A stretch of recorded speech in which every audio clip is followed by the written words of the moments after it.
Bismillahirrahmanirrahim. ملګرو ښه راغلاست. جاوا اډوانس ایکسپشن هندلینګ سیریز دی. ترو کیورډ موږ سره ټاپک دی او دا ویډیو به زموږ د ایکسپشن هندلینګ آخري ویډیو ملګرو. نو راځو سلایډز ته او په سلایډز ګورو چې موږ په زړه ویډیو کې په یوزر ډیفاین چیکډ ایکسپشن باندې مکمل کار وکړو. که تر اوسه پورې هغه ویډیو نه کتلی نو بیا په دې ویډیو باندې نه پوهیږئ ملګرو، لاړ شئ د دې نه مخکې چې کومه ویډیو دغه حتما وګورئ. سمه ده. نو دلته راځو چې دی موږ سره یوزر انچیکډ ایکسپشن چې دی ته یوزر کسټم انچیک کسټم ایکسپشن هم ویل کیږي ملګرو.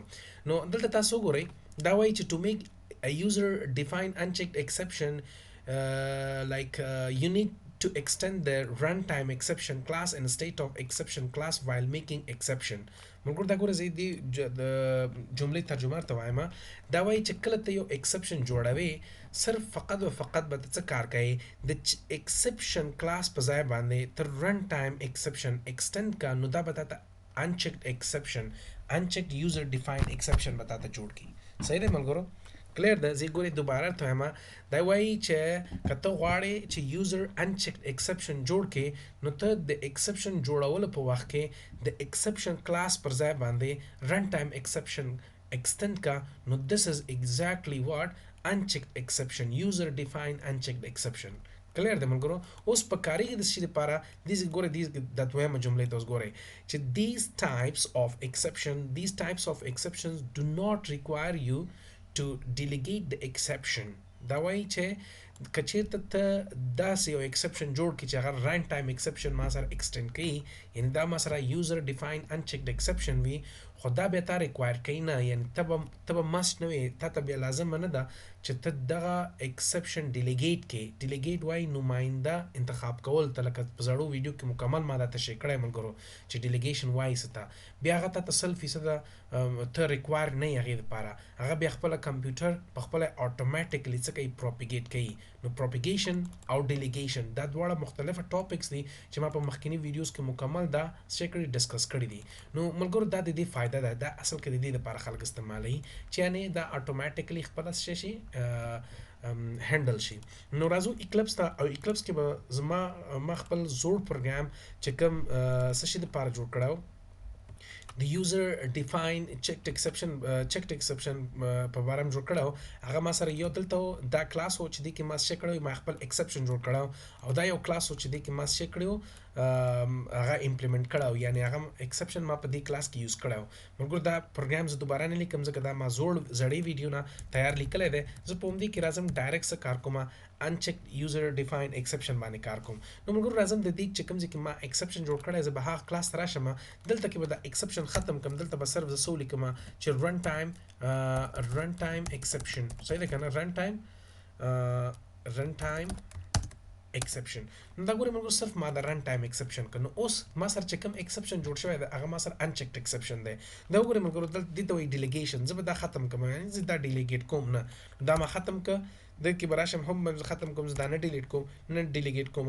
نو ملګرو دا تاسو وګورئ دا به اوس دا پروګرام به رن کېږي. زه دا رن کوم ملګرو، دا وګورئ دا پروګرام رن شو. دا ګورئ انټر یور ایج فار ایگزامپل ما واخیسته چې 24 انټر. دا وایي چې یو ار الاود ټو vote او ریسټ اف د پروګرام، یعنی دا کار کوي.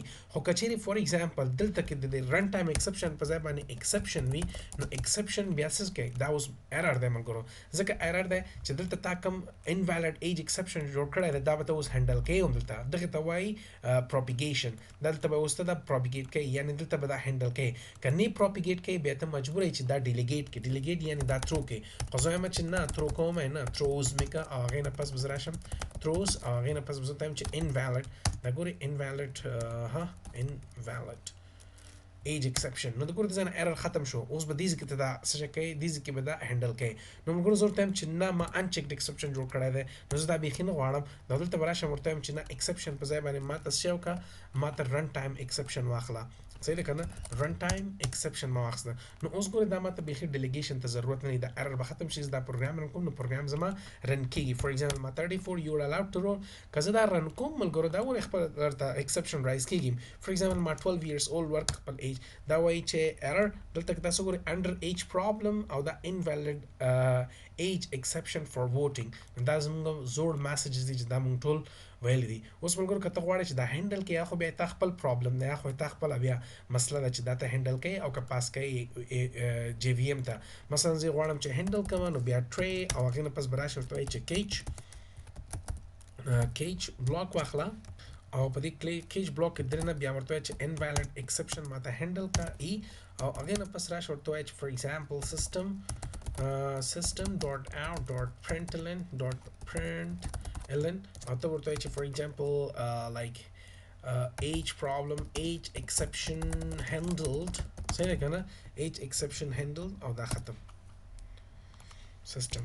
دا اوس وګورئ ملګرو دا به زه اوس دا چې زه کله رن کوم فور ایگزامپل 12 دا وایي چې ایج ایکسپشن هینډل او ریسټ اف د پروګرام که بیا دغه میسج تا سره نه وي دا میسج زه نه غواړم چې ایج ایکسپشن هینډل د دې په ځای باندې زه غواړم دا ای استعمالوم ای دا میسج زه استعمالوم نو دلته ته ای ورکړه چې کوم ایکسپشن تا جوړ کړی نو بیا به تا هغه رن کېږي. دا وګورئ ملګرو 12 انټر مې کړه دا وایي چې throw project invalid exception under age problem او rest of the program یعنی کوم ایکسپشن چې تا یوزر ډیفاین چیک ایکسپشن جوړ کړی دی هماغه ایکسپشن تا ته under age problem شو یا دې ځکه چې تا کوم میسج ورکړی دی هغه تا ته اتوماتیکلی په خپله رن کېږي. صحیح دی ملګرو نو دا موږ سره څه شی ایکسپشن هینډلینګ مکمل سیریز ملګرو د ایکسپشن هینډلینګ په باره کې ما د زیرو نه واخله تر اډوانس لیوله پورې چې څومره پاسبلیټیز هغه ټول ما کار کړي دي نو زموږ ویډیوز حتما چیک کړئ او ویډیوز حتما خپل ملګرو سره شیر کړئ ترڅو ټول افغانان ترې نه کار واخلي ترې نه استفاده وکړي. نو زنده باد افغانستان تل دې وي افغانستان.